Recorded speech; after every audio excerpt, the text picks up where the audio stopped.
گردوں کے عارضے میں مبتلا ہو کر 88 برس کی عمر میں جہان فانی سے کوچ کر گئے تھے، جن کی خدمت کے اعتراف میں انہیں مکمل سرکاری اعزاز کے ساتھ سپرد خاک کیا گیا۔ ساری زندگی غریب لوگوں میں دکھ درد بانٹنے والا عبدالستار عیدی اس دنیا سے جاتے جاتے اپنی آنکھیں بھی دے گیا۔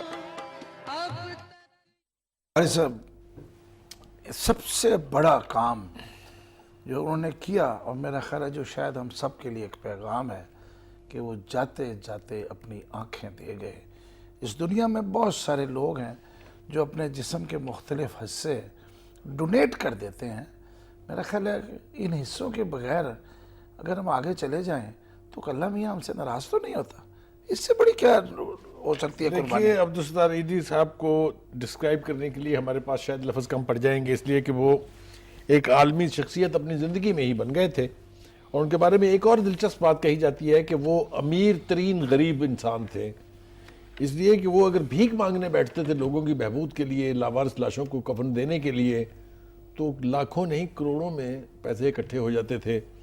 یعنی کبھی کوئی پریشانی ان کو لاحق نہیں ہوئی۔ مجھے نہیں سمجھ میں آتی، نہ میں نے کبھی دیکھا یہ کہ ان کے لیے کوئی اس کو اپنے ہوم کو، عیدی ہوم کو چلانا مشکل ہو گیا ہو، ایمبولنس سروس کو آپریٹو رکھنے میں کوئی دشواری پیش آئی ہو۔ اصل میں بات یہ ہے کہ ہم اپنا سودا اچھی طرح سے بیچ نہیں پاتے ہیں۔ آپ دیکھیے، فلورنس نائٹنگیل فرانس سے تعلق تھا، آج دنیا میں وہ ضرب المثل کے طور پہ جانی جاتی ہیں، she is a legend for all time. Teresa India سے، وہ بھی ایک اتنی ہی قداور شخصیت تھی۔ اور اس کے بعد ڈاکٹر رتفاؤ، ان کا تعلق جرمنی سے تھا، جنہوں نے لیپروسی کے خلاف جہاد کیا، اور ڈاکٹر اینا میری شمیل، جنہوں نے ثقافت کی دنیا میں اور خاص طور سے لٹریچر کی دنیا میں بڑے نام کمائے۔ یہ لوگ جو ہیں یہ کسی اور دنیا کے لوگ ہیں جو آتے ہیں اور دنیا کو راستہ دکھاتے ہیں، آتے ہیں تو دکھی انسانیت جو ہے اس کے مرہم رکھتے ہیں۔ ایسے لوگ سنچریز میں پیدا ہوتے ہیں کبھی کبھی، اور سردار عیدی صاحب پاکستان کی پہچان بنے اس لیے کہ پوری دنیا میں ان کی انسانی خدمت کے حوالے سے جو پذیرائی ہوئی اور جو مقام انہیں دیا جاتا ہے وہ اب کسی تعارف کا محتاج نہیں ہے۔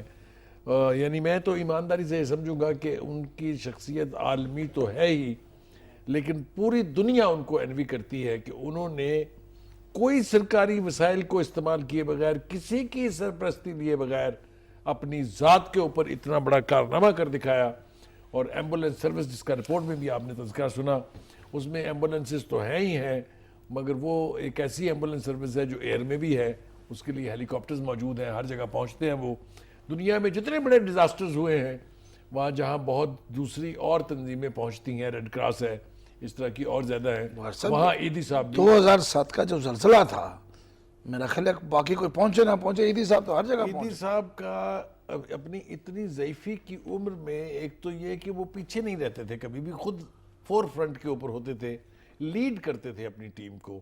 تو میں تو یہ سمجھتا ہوں کہ عیدی صاحب جو ہے، انہوں نے جو مثال چھوڑی ہے، خدا کرے کہ ان کے گھر والے، ان کے بیٹے جو ہیں اس وقت جو سرپرست ہیں، سرپرست اعلیٰ ہے، وہ اس سپرٹ کے ساتھ اسی مشن کو جاری رکھیں جس مشن کو ان کے بارے عیدی میں صاحب نے۔ جی، ایک صاحب بریف کیس بھر کے پیسے لے کے گئے دینے کے لیے۔ ان کا یہ کہنا ہے کہ جب وہاں پہنچے اور ان کا خیال تھا کہ کوئی بہت ہی بڑی شخصیت ہوگی جو اتنا بڑا کام کر رہی ہے، تو نے پوچھا کہ عیدی کہاں ہے، تو دیکھا کالے کپڑے پہنے، جو ساری عمر ان کا ایک ہی لباس تھا، وہی پہنتے تھے، وہ زمین پہ سو رہے تھے اسی لباس میں۔ وہ شخص بریف کیس وہیں رکھ کے واپس آ گیا۔ اور جو ایک بہت بڑا کام انہوں نے کیا، کچھ ایسے بچے جنہیں کوئی اون کرنے کو تیار نہیں ہوتا، جو کوڑے پہ پھینک دیے جاتے ہیں، جنہیں جانور کھا جاتے ہیں، ان کے لیے انہوں نے ایک بہت بڑا کام کیا۔ انہوں نے اپنے ہر سینٹر کے باہر، جہاں پہ بھی ان کا کوئی چھوٹا سا بھی 4 بندے بیٹھے ہوئے ہیں، ایمبولنس کھڑی ہوتی ہیں، وہاں پہ پالنا رکھوا دیا کہ بچہ مارو مت، یہاں رکھ جاؤ، پال میں لوں گا۔ کون کرتا ہے ایسا کام، اتنا بڑا کام، کسی ایسے بچے کو جس کو اس کے اپنے نام نہیں دے سکتے، کون اس طرح بخاری صاحب رکھ کے نام دیتا ہے؟ اتنے بڑے یتیم خانے اس ملک میں اپنے بچوں کو پالنا تو بڑا آسان ہے، کسی کا بچہ پالنا ساتھ میں مشکل کام ہے. ہم تو ایک غریب کے بچے کی پڑھائی نہیں ساتھ میں برداشت کرتے. ہمارے جیسا پل جائے گا تو کیا مسئلہ ہے، کل کو ایک بہتر مستقبل بنے گا. دیکھیے انہوں نے اپنی زندگی کے 65 برس جو ہیں وہ انسانی خدمت کے لیے وقف کیے، اور جیسا میں نے کہا کہ اب ان کا نام کسی تعارف کا محتاج نہیں ہے، نہ صرف پاکستان میں بلکہ پوری دنیا میں. باہر بھی حکومت پاکستان نے ان کو ایک تو نشان امتیاز جو ہے اس سے نوازا تھا، اور پھر پاکستان فوج کی طرف سے بھی انہیں شیلڈ آف آنر جو ہے وہ پیش کی گئی تھی. میرے خیال سے وہ اس سے بھی بہت زیادہ ڈیزرو کرتے ہیں. انہیں تو ایک نیشنل سمبل بنا لینا چاہیے، کیونکہ انسانی خدمت کی جو تاریخ انہوں نے لکھی ہے، ہم دعا کرتے ہیں کہ آنے والی نسلیں جو ہیں اس کو فالو کریں، اور ایک نہیں بلکہ اس ملک میں کئی عیدی پیدا ہوں. توپ پر ان کا جنازہ باقاعدہ سرکاری اعزاز ہاں، انہیں پورے فل نیشنل آنر کے ساتھ دفن کیا گیا. یہ بہت بڑی بات ہے، اچھی بات ہے. اور جیسا میں نے کہا کہ پوری دنیا میں جس طرح مدر ٹریسا، فلورنس نائٹنگیل، رتھ واو اور اینا میری شمل کا نام جانا جاتا ہے، اسی طرح سے آئیدی صاحب بھی تمام ملکوں کے لیے ایک ایسی مثال ہے کہ لوگ اینوی کرتے ہیں ان کو، اور خواہش ہوتی ہے ان کی کہ ان کے ملکوں میں بھی اس طرح کے آدمی جو ہے جب تک ایسے لوگ پیدا ہوتے رہیں گے انسانیت موجود رہے گی. اگر اس دنیا میں ہلاکو چنگیز آئے مات اور مریم بی بی کے شوہر، آج انہیں احتساب بیورو نے گرفتار کر لیا.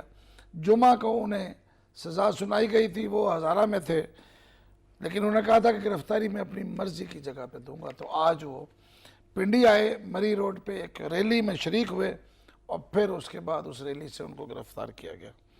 بخاری صاحب آج ہمارے ساتھ جناب مصدق ملک صاحب بھی ہیں، تو کیا خیال ہے آپ کا گرفتاری کے حوالے سے، ان سے بات کی جائے کوئی؟ جی میرے خیال سے ایک تو یہ بات ضرور کہی جانی چاہیے کہ کیپٹن صفدر نے کافی جرات مندی کا مظاہرہ کیا ہے، اور خود سے اعلان کر کے اور باقاعدہ اپنے ایک ریلی کی قیادت کرتے ہوئے انہوں نے گرفتاری دی ہے. اسی طرح کی جرات کی میرے خیال سے ضرورت ہوگی پارٹی کو، اس لیے جس طرح کے حالات ہیں اس میں جرات کے ساتھ اور اسٹیڈ فاسٹنس کے ساتھ ہی لوگ کھڑے ہوں گے تو پارٹی ریوائیو ہوگی اور بہت ٹھیک طریقے سے ہوگی. جی مصدق ملک صاحب السلام علیکم. جی سر، وعلیکم السلام. ملک صاحب میری آپ سے گزارش یہ ہے کہ ایک تو یہ آج کا جو ذکر ہم نے کیا ہے کہ کیپٹن صفدر صاحب نے گرفتاری دے دی ہے، اور دوسرے اس کے ساتھ ہی مریم نواز صاحبہ کی طرف سے یہ اعلان کہ وہ 13 تاریخ کو پہنچیں گے پاکستان، لاہور آ جائیں گے، وہ اس نے بھی میرے خیال سے کچھ لوگوں کو حیران کیا ہوگا تھوڑا سا. آپ مجھے بتائیے کہ کیسے دیکھ رہے ہیں آپ اس پوری صورتحال کو کہ جب وہ تشریف لائیں گے یہاں پر تو کس قسم کا استقبال ان کی پارٹی ان کا کرے گی؟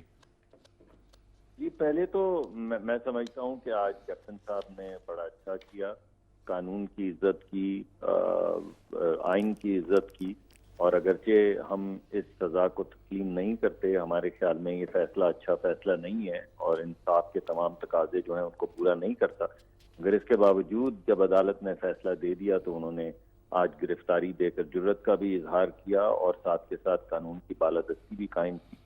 یہ بھی میں کہنا چاہتا ہوں کہ 1-2 دن سے تاثر دیا جا رہا تھا کہ چھاپے مارے جائیں گے، چھاپے مارے جا رہے ہیں، تو جو میری کم از کم مجھ تک پیغام رسانی ہوئی اس میں کیپٹن صاحب یہی کہہ رہے تھے کہ بھائی کدھر چھاپے مار رہے ہیں، ذرا ہمیں بھی بتائیں، ہم تو خود گرفتاری دینے کے لیے تیار ہیں اور آ رہے ہیں گرفتاری دینے، تو کس جگہ پہ یہ چھاپے واپے مارے جا رہے ہیں.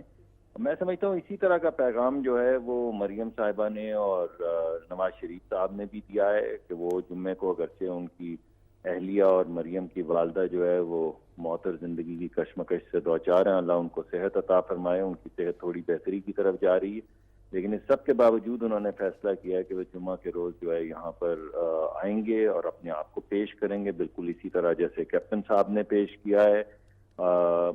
مگر وہ تمام لوگ جن کا یہ خیال تھا کہ غالباً بیٹی نواز شریف صاحب کی کمزوری ہوگی اور اگر بیٹی کو 7-8 سال سزا دیں گے اور جیلوں کی صحبتوں کا ذکر کریں گے تو غالباً ان کا جو عزم ہے اس کی کمر ٹوٹ جائے گی، اور وہ یا پہلے سننے میں آیا کوئی بھی نہیں آئے گا، پھر سننے میں آیا وہ خود شاید اگر آ بھی جائیں تو بیٹی نہیں آئے گی، مگر وہی جرت جو باپ نے دکھائی وہی جرت بیٹی دکھا رہی ہے، اور دونوں آ رہے ہیں اپنے آپ کو قانون کے سامنے پیش کر رہے ہیں، حق کی آواز اٹھا رہے ہیں، اور میں سمجھتا ہوں اس سے جمہوریت کا بھی جو ہے وہ کو تقویت ملے گی. ڈاکٹر صاحب یہ جو ایک ٹویٹ ہمارے سامنے اس وقت موجود ہے بی بی کی طرف سے کیا گیا ہے، مریم بی بی کی طرف سے، کہ ڈرتے ہیں بندوقوں والے ایک نہتی لڑکی سے. ہمیں بیانیہ تو بالکل صاف ہے. آپ سمجھتے ہیں کہ بیانیہ جو پہلے نواز شریف صاحب کا تھا، جو لے کے وہ جی ٹی روڈ پر چلے اور آج تک اس کو لیے ہوئے تھے، اور جس کے بارے میں یہ دعویٰ تھا کہ اسے بہت پذیرائی ملی ہے، کیا اس میں سختی آ رہی ہے؟ جی میرے خیال میں یہ گفتگو تو کسی لگے بدے طریقے سے چل ہی رہی ہے. جب سے جی ٹی روڈ کا معاملہ شروع ہوا ہے یہ بات تو ہو ہی رہی ہے. یہ بات جو ہے وہ پاکستان کی جو جمہوری تاریخ ہے اس کے حوالے سے بھی کی گئی ہے، مارشل لاز کے حوالے سے بھی کی گئی ہے، پرانے عدالتی فیصلوں کے حوالے سے بھی کی گئی ہے. یہ ہمارے ملک کی جو تاریخ ہے وہ تو ہے. اب ہم آگے بڑھ رہے ہیں. ہمارا یہ خیال ہے کہ جمہوریت کو تقویت ملے گی اور ان کے یہاں آنے سے جمہوریت کو زیادہ استحکام ملے گا، اور وہ تمام لوگ جن کا خیال تھا کہ جمہوریت پامال کی جا سکتی ہے ان کے رویوں میں تبدیلی آئے گی. انہیں پتہ ہوگا کہ لوگ جمہوریت کے لیے، ووٹ کے لیے، اپنے آنے والی نسلوں کے لیے، اپنے آنے والے مستقبل کے لیے جیلوں کی قربانیاں دینے کے لیے تیار ہیں، اور تیار ہیں، آ رہے ہیں. تو پھر کیا ہے، پھر اب چلتے ہیں جہاں پہ قسمت لے کر جائے گی، جہاں پر عوام لے کر جائے گی. عوام کا فیصلہ بھی ایک آنا ہے 25 تاریخ کو، تو دیکھتے ہیں کیا فیصلہ آتا ہے. ڈاکٹر صاحب میرا خیال ہے کہ عوام کا فیصلہ تو 25 کو آئے گا، لیکن بہرحال جمعے کو بھی ایک فیصلہ تو آئے گا نا کہ کس طرح لوگ آتے ہیں، یا روکا جاتا ہے یا کیا کیا جاتا ہے.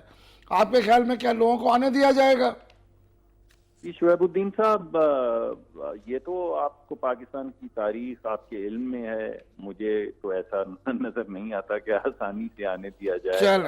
لوگوں پہ تھوڑا سا بوجھ ڈالا جائے گا. میرے خیال میں لیڈران پہ بالخصوص بوجھ ڈالا جائے گا. ڈاکٹر صاحب اللہ کرے کہ آپ کے ورکرز یہ بوجھ اٹھائیں، ہماری یہی خواہش ہے. ہمارے ورکر، میں یہی کہنا چاہ رہا تھا کہ ہمارے ورکر یہ بوجھ اٹھائیں گے. میں یہی کہنا چاہ رہا ہوں. جی ملک صاحب، ایک سوال اور بہت ہی اہم ہے، اور بہت سے عجیب و غریب قسم کے ریاکشن ہمیں اس پر ملتے ہیں، کہ جو ججمنٹ سنائی گئی، جو فیصلہ سنایا گیا، اس کے اندر یہ کہا گیا کہ پروسیکیوشن جو ہے وہ کرپشن تو ثابت کرنے میں ناکام رہی یا کسی قسم کی منی لانڈرنگ، لیکن چونکہ وسائل سے زیادہ بڑھ کے رہ رہے تھے، وہ جو فلیٹس ہیں بہت قیمتی تھے، اس لیے ان کو سزا دی جا رہی ہے.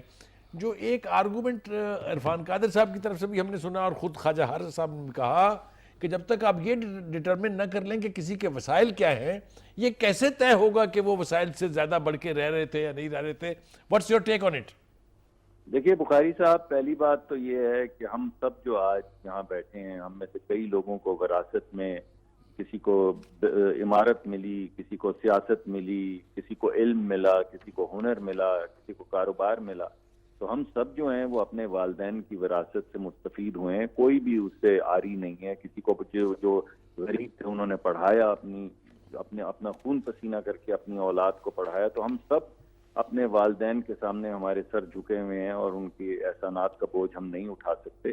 مگر آپ یہ سوچئے کہ اگر آج ہر پاکستان کے شخص سے یہ پوچھا جائے کہ تمہارے دادا جن کے انتقال کو 10، 20 یا 50 سال ہو چکے ہیں، یا تمہارے والد جن کو انتقال کو 5، 10، 15 سال ہو چکے ہیں، سب کو کہا جائے کہ بیٹا ذرا ادھر آؤ اور بتاؤ کہ یہ ذرا بینک تھا جس کے ذریعے گھر بنایا، تو کون حساب دے گا؟ پھر سب کو اریسٹ کرنا. ڈاکٹر صاحب تھینک یو، آپ نے بہت اچھا اپنا کیس کلیئر کیا. مسلم لیگ نون کا بہت شکریہ، آپ کا بہت مہربانی. ہاں میرے خیال سے مصدق ملک کی ایک خوبی یہ ہے کہ وہ بڑی کلیئرٹی کے ساتھ ہر بات کا جواب بڑی تسلی سے، بڑے سکون کے ساتھ دیتے ہیں، اسی لیے ان کی بات بھی سمجھ آتی ہے. ہم لوگوں کے لیے بھی بڑا آسان ہے ان سے بات کرنا ہے as compare to any other person who speaks for his party، چاہے وہ تحریک انصاف ہے، چاہے وہ جماعت اسلامی ہے، چاہے کوئی بھی ہے. تو انہوں نے بڑی کلیئرٹی کے ساتھ مریم نواز کا جو ایک بیان ہے، جی تو کیا خیال ہے آپ کا؟ کافی سختی آ رہی ہے رویے میں. ریڈ وارنٹس کے بارے میں انہوں نے کہا کہ بھائی یہ ہمارے لیے نہیں، ہم تو آ رہے ہیں خود سے، یہ کسی ڈکٹیٹر کے لیے سنبھال کے رکھ لیں آپ. اور دوسرا انہوں نے کہا کہ جو آپ کا اندازہ تھا کہ ہم شاید ڈر کے بھاگ جائیں گے، یہ ایک غلطی کے بعد آپ نے دوسری غلطی کی ہے، ہم تو آ رہے ہیں.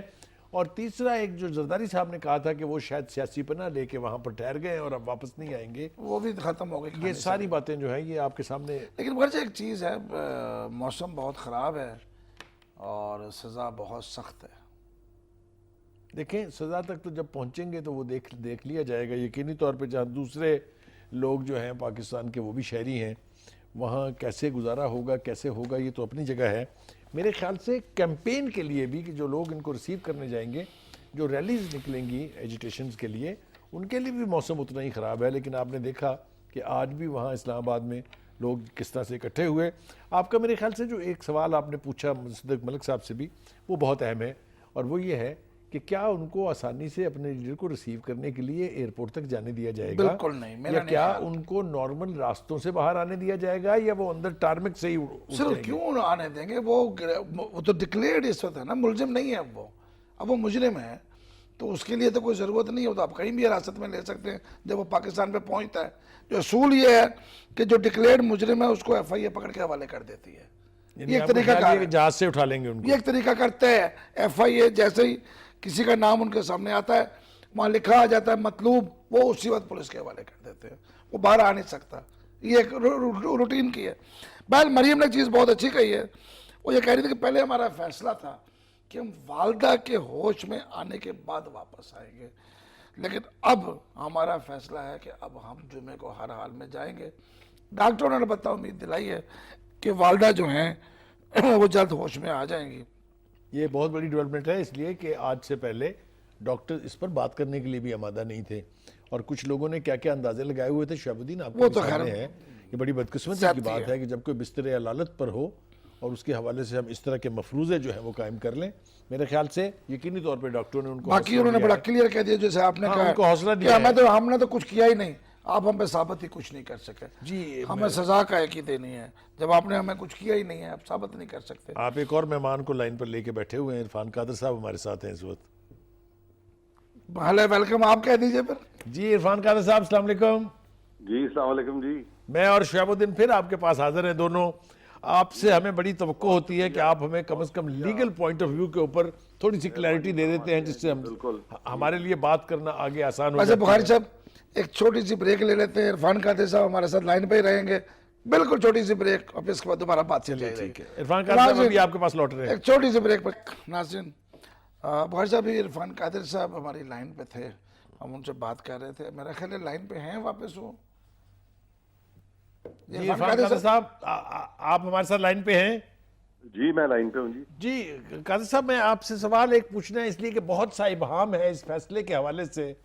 فیصلے میں خود جج صاحب یہ لکھ رہے ہیں کہ پروسیکیوشن جو ہے وہ کسی قسم کی کرپشن اور منی لانڈرنگ جو ہے وہ ثابت کرنے میں ناکام رہی ہے, لیکن سزا اس لیے دی جا رہی ہے کہ جو ان کے فلیٹس ہیں وہ وسائل سے زیادہ لیونگ جو ہے ان کی, اس کی وجہ سے دی جا رہی ہے. یہ ابہام ذرا تھوڑا سا آپ ہمارے ناظرین کے لیے ختم کر پائیں گے؟ ایک لائن میں بھی ایڈ کر دوں. جی پلیز. جسٹس وجیہ الدین صاحب بھی کل ایک ٹیلی ویژن پہ بیٹھے بات کر رہے تھے, اور انہوں نے یہی کہا تھا کہ یہ جو اپنے یہ ان کے جو گھر ہیں ان کا پیسہ کیسے کہاں کب گیا یہ ثابت نہیں کر سکے, جس کی وجہ سے سزا ہے. جی قادر صاحب. بات یہ ہے جی کہ ان پہ ایلیگیشنز تو بہت سارے ہم نے سنے جو میڈیا پہ لگائے جا رہے تھے, اور جو مختلف جو باتیں کی جا رہی تھیں, اور پھر جی آئی ٹی کی رپورٹ بھی بہت لمبی تھی, اور اس سے بھی جو ایمبٹ ہے سارے معاملے کا اس کو بڑھایا گیا. تو ایک سے زیادہ شکیں جو ہیں وہ انووک کی گئیں قومی احتساب آرڈیننس کی. تو وہ تمام شکیں جو ہیں ان کے بارے میں احتساب عدالت کا فیصلہ یہ ہے کہ وہ تمام جو شکیں ہیں وہ یہ ثابت نہیں کر سکا پروسیکیوشن کہ انہوں نے وہ تمام افینسز کیے ہیں, ماں سوائے ایک معاملے کے جہاں پہ کہ انہوں نے کہا کہ ان کے اثاثہ جات جو ہیں وہ ان کے جو نون سورسز آف انکم ہیں وہ اس سے زیادہ ہیں, اور اس کا ذکر جو ہے غالباً 9(5) میں یہ کیا گیا ہے قومی احتساب آرڈیننس میں, کہ اگر وہ ایسٹس وہ اور ان کے ڈپینڈنٹس اور بے نامی دارز کا لفظ وہاں پہ ہے کہ اگر وہ ایکوائر کرتے ہیں, تو اب سب سے پہلی بات تو یہ کہ یہاں پہ یہ بھی اونس پروسیکیوشن پہ تھا کہ وہ ثابت کرتے کہ یہ تمام لوگ جن کے نام یہ پراپرٹیز ہیں یہ میاں نواز شریف کے ڈپینڈنٹ رہے ہیں, اور پھر یہ کہ بے نامی دار بھی یہی تھے ان کے. تو یہ تمام جو چیزیں ہیں اس پہ ڈیفینیٹلی وہ جو حاکم علی زرداری کا کیس ہے اس پہ زیادہ کلیئرٹی کے ساتھ ان چیزوں پہ بات کی گئی ہے. تو اس کی نسبت سے یہ جو فیصلہ ہے اس میں کافی ساری چیزیں جو ہیں وضاحت طلب ہیں, اور اگر اس طرح کی ایمبیگوٹی رائز ہو یا ڈاؤٹ رائز ہو تو یوزلی بینیفٹ آف ڈاؤٹ جو ہے وہ تو ایکیوز کو جاتا ہے, اور یہ جو برڈن آف پروف انہوں نے اتنی آسانی سے شفٹ کر دیا ہے میاں نواز شریف کی طرف, تو جب تک حسن حسین اور ان کی جو پراپرٹیز ہیں انگلستان میں جب تک کہ وہ ٹرائی نہیں ہوتے اس کیس میں تو تب تک میاں نواز شریف پر یہ سارا بار ثبوت اس طریقے سے ڈالا نہیں جا سکتا تھا، کیونکہ بہت سارے یہاں پہ پریزمپشنز کیے گئے ہیں اور ریزمپشنز کیے گئے ہیں، اور قانون میں خاص طور پہ جو قانون شہادت کا ایویڈنس ایکٹ ہے اس میں صاف طور پہ لکھا ہوا ہے کہ کون کون سی چیزیں آپ پریزیوم کر سکتے ہیں. اور ایویڈنس ایکٹ میں پریزمپشنز جو ہیں 3 قسم کے ہوتے ہیں. ایک ہم کہتے ہیں کنکلوسیو پریزمپشنز آف لا، دوسرا ہم کہتے ہیں کہ ریبٹیبل پریزمپشنز آف لا، اور تیسرا ہم کہتے ہیں پریزمپشنز آف فیکٹ. اگر آپ یہ سارے پریزمپشنز اکٹھا کر لیں تو موجودہ کیس میں جو پریزمپشنز کیے گئے ہیں اس کا ان پریزمپشن سے بظاہر کوئی تعلق نہیں ہے، اور یہ جو پریزمپشنز جو اس نے احتساب عدالت نے ڈرا کر لی ہیں یہ غالباً یہ انہوں نے اپنی طرف سے ڈرا کر لیے ہیں، جبکہ اس طرح کا اختیار عدالت کو ہے نہیں. سر عرفان صاحب اگر آپ ایسا کہہ رہے ہیں تو اس کا مطلب ہے پھر یہ اس فیصلے کی قانونی حیثیت کیا رہ گئی؟ باقی قانونی حیثیت تو اس فیصلے کی تو پھر بھی چلو پتہ نہیں کتنی ہے، لیکن جو فیصلے اس فیصلے کی بنیاد بنے ہوئے ان کی تو قانونی حیثیت بالکل ہی نہیں ہے. سپریم کورٹ کے فیصلے کی قانونی حیثیت کچھ بھی نہیں ہے، اور پھر جو ریفرنس فائل کیا چیئرمین نیب نے اس کی بھی قانونی حیثیت کوئی نہیں ہے، اور اس کی بھی قانونی حیثیت نہیں ہے. ان کی کیا حیثیت ہے قانونی؟ سارے عرفان صاحب یہ فرما دیجئے گا، آخری سوال میں آپ سے پوچھ رہا ہوں کہ کیا ان سارے فلاز کا فائدہ انہیں اپیل میں ملے گا نواز شریف اینڈ کمپنی کو؟ ان کو اپیل میں بھی اس کا فائدہ اس لیے نہیں مل سکے گا کہ اپیل بھی تو ہائی کورٹ کے پاس جائے گی نا. یہ تمام یہ جو ججز ہیں وہ کوشش کریں گے کہ سپریم کورٹ کی ساکھ کو بچائیں. یہ ساری جورسپروڈنس اب تک جو پچھلے 10 سال میں آئی ہے یہ سپریم کورٹ کی ساکھ کو بچایا جا رہا ہے، قانون اور آئین کی ساکھ کو نہیں بچایا جا رہا. یہ لوگ سمجھ نہیں رہے. شکریہ جی عرفان کاظم صاحب، بہت مہربانی آپ کی، بہت شکریہ. بخاری صاحب یہ بڑی خوفناک باتیں کر رہے ہیں. دیکھیں بھائی، آدمی ایک تو قانون جانتا ہے، دوسرا یہ کہ اس ملک کا اٹارنی جنرل رہا ہوا ہے، اور تیسرا یہ کہ یہ آج سے نہیں کر رہے ہیں. انہوں نے کہہ دیا کہ سپریم کورٹ بھی غلط ہے. نہیں میری یار سنیں نا، وہ اب سے نہیں کہہ رہے ہیں، وہ اتنے عرصے سے کہہ رہے ہیں، لیکن ابھی تک سپریم کورٹ نے ان کو وضاحت کے لیے نہیں بلایا کہ بھائی صاحب ذرا ادھر آئے، آپ یہ کیسی بیکی باتیں کر رہے ہیں. کسی نے ابھی تک انہیں نہیں کہا، وہ دھڑلے کے ساتھ یہ کہہ رہے ہیں، اور آج سے نہیں کافی مہینوں سے کہہ رہے ہیں. جی آگے بڑھ جائیں گے آپ. عمران خان صاحب جو عمران خان صاحب نے آج کہا ہے کہ یہ نیلسن منڈیلا نہیں بن سکتے، تو کیا ٹھیک ہے؟ دیکھیے گزارش یہ ہے کہ چونکہ عمران خان صاحب سمجھتے ہیں کہ ان کو جو سزا ملی ہے یہ ان کی کامیابی ہے، کیونکہ وہ سمجھتے ہیں کہ جو اس وقت کڑا وقت پاکستان مسلم لیگ نون کے اوپر ہے یہ ان کا کمال ہے. اس لیے وہ جو بھی اب فرما رہے ہیں اس کو اب سننا پڑے گا آپ کو. آپ دیکھیں نا، انہوں نے جو پاناما سے بات شروع کی تھی اس کو منطقی انجام تک پہنچا دیا، اس لیے ان کو حق پہنچتا ہے وہ جو اگر نیلسن منڈیلا کا دیا ہے تو نیلسن منڈیلا ایک اپنے لوگوں کی آزادی کے لیے، اپنے ملک کی آزادی کے لیے، ایک پوری کالوں کے لیے جن سے نمائندے تھے جن کو حقوق نہیں تھے وہ ان کی جنگ لڑے تھے. نیلسن منڈیلا کا کوئی تعلق نہیں ہے ان کی سارے حساب کا ان کے ساتھ. یہ شعیب الدین یہ کہہ رہے ہیں کہ عمران خان صاحب کو تمیز نہیں ہے کہ نیلسن منڈیلا کون ہے. یہ نواز شریف نے نہیں کہا، نہ مریم نے کہا ہے، یہ جناب عمران خان صاحب نے فرمایا ہے کہ وہ نہ بنے، تو اس کا ادراک انہیں ہونا چاہیے کہ نیلسن منڈیلا کون ہے. چلیں بخاری صاحب، میرا اس وقت ہمارے پاس ایک بہت بڑا اہم ایشو ہے اور وہ ہے شہید برہان الدین وانی کی دوسری. اوہ یس، سرٹنلی بہت بڑا ایشو ہے. تو میں پہلے اس پہ ایک رپورٹ آپ کو دکھانا چاہتا ہوں. جی پلیز. 2 گنا کر دیں آپ، وہاں جتنے مرضی مظالم آپ ڈھالیں، یہ کشمیری جو ہے جن کی جد و جہد آزادی جو ہے وہ اب اپنے منطقی انجام کی طرف پہنچ رہی ہے، اس کو اب روکنا ممکن نہیں ہے. آج بھی 3 کشمیری بخاری صاحب، یہ کشمیر پہلا قدم ہے بھارت ٹوٹنے کا. آپ کشمیر آزاد ہونے دیں، آپ بھارت کے ٹکڑے ٹکڑے دیکھیں گے. بالکل ٹھیک کہہ رہے ہیں آپ، اس کے بارے میں کوئی دو رائے نہیں ہے. یہ بالکل ایک، اور یہ کشمیریوں کا خون ہے جو پورے بھارت کو توڑے گا. بالکل آپ نے ٹھیک کہا. دیکھیے اس قسم کے ہتھ کنڈے استعمال کیے جا رہے ہیں. انٹرنیٹ سروس وہاں پر معطل ہے، جتنی لیڈرشپ ہے وہ ساری اریسٹ ہے.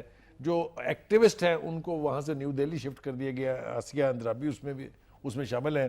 یہ جو کچھ بھی ہو رہا ہے، جتنا مرضی ظلم توڑ لے ہندوستان، یہ جو امیجز پوری دنیا پہ جا رہے ہیں اس وقت ہندوستان کے لیے خیر کا کلمہ کہنے کے لیے کوئی تیار نہیں. صرف اتنا کہنا ہے کہ اب آزادی کشمیر کا راستہ کوئی نہیں روک سکتا.